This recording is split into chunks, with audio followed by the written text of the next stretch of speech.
Um mapeamento feito pelo IMEA revelou a realidade dos produtores que vivem na zona rural de Cuiabá, capital de Mato Grosso. O que o diagnóstico apontou é que menos da metade desses produtores consegue viver com a renda no campo. O estudo também identificou o perfil dos moradores, as principais culturas produzidas e os gargalos que atrapalham o desenvolvimento agropecuário do município. O Luiz Patroni conversou com o analista de rentabilidade agropecuária do IMEA e traz todos os detalhes. Primeiramente, boa tarde, seja bem-vindo. Boa tarde, Patroni, boa tarde, pessoal. Manuel, como é que foi feita essa pesquisa, né? E de cara, assim, já dá para perceber que há um número muito expressivo de propriedades agropecuárias aqui na capital do estado, né? Então, Patroni, nós identificamos que existe na zona rural cuiabana 1.223 propriedades. Dessas, nós conseguimos levantar de questionários efetivos 329 propriedades, que é um valor que nós acreditamos que vai trazer confiabilidade aos dados e vai nos ajudar a dar continuidade ao projeto. Agora, qual a realidade dessas propriedades, desses produtores? Então, Patroni, socialmente a gente enxergou que o proprietário da zona rural cuiabana hoje está envelhecido, é uma população já de mais idade, então é necessário trazer políticas públicas que venham trazer o jovem para o campo, que venham auxiliar essas pessoas de maior idade a conseguir ter algum trabalho ali e não só utilizar a propriedade como algo voltado para lazer. Nós identificamos 7 culturas, dentre elas as 3 mais importantes em questão percentual ficou aves, frutas, legumes e verduras e suínos. E depois aí com uma expressividade menor do que 15% ficou a produção de leite, pecuária de corte, apicultura e piscicultura também. O produtor que está inserido aqui na propriedade rural aqui em Cuiabá, ele consegue viver da renda do que produz? Hoje não, Patroni. Hoje a maior parte da renda das pessoas que estão na zona rural é realmente vinda ou de algum emprego de CLT ou de aposentadoria. E realmente a receita que é gerada dentro da propriedade fica como se fosse uma renda extra.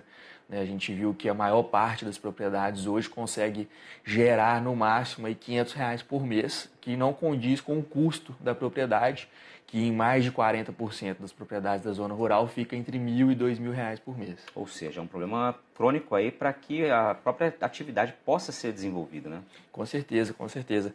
Inclusive, existem diversos outros problemas relacionados à questão de captação de crédito pelo fato das pessoas terem maioridade e elas não conseguem ter acesso a crédito para poder investir na propriedade. Então acaba que a gente tem um círculo vicioso aí que impossibilita, né, o crescimento da produção na zona rural. O perfil das propriedades são propriedades, na grande maioria, pequenas, né? Mais de 50% dos casos são propriedades de até 10 hectares. Então a gente entende que grandes criações, né, por exemplo, pecuária, não é uma aptidão natural para as propriedades da zona rural cuiabana, mas de maneira geral a gente vê que aquelas culturas que já são comercializadas pelos produtores, por exemplo, se a gente tem um produtor que tem leite, né, pecuária de leite, a ideia seria manter, né, a atividade desse produtor, até porque ele já tem um know-how dentro da atividade, mas começar a diversificar, levar uma frutas, legumes e verduras, talvez levar um pouco de aves. Então, tentar diversificar, aumentando a fonte de renda desse produtor. Perfeito, Manuel. Parabéns pelo trabalho, né? Isso vai ajudar, de fato, a Prefeitura a nortear políticas públicas direcionadas para esse desenvolvimento agropecuário. E vocês fizeram algumas considerações, queria que você trouxesse aqui, né? Que vocês pontuaram. Bom, a principal consideração que nós levamos para a Prefeitura realmente é em relação à assistência técnica, de levar assistência técnica para os produtores. É uma região muito carente, menos de 22% das propriedades têm assistência técnica hoje. Além disso, é necessário garantir políticas de comercialização para esses produtores. Acredito que seria o grande pulo do gato aí para a Prefeitura, porque muitos produtores, por não ter uma certeza de comercialização, acaba que não investem na propriedade. Então, na medida que a Prefeitura consiga levar mecanismos de comercialização como o PAA, como o PNAE para os produtores, né, para quem não sabe, são mecanismos de comercialização direto com a Prefeitura, para merenda escolar, etc. Isso tende a catalisar, a acelerar o crescimento da zona rural.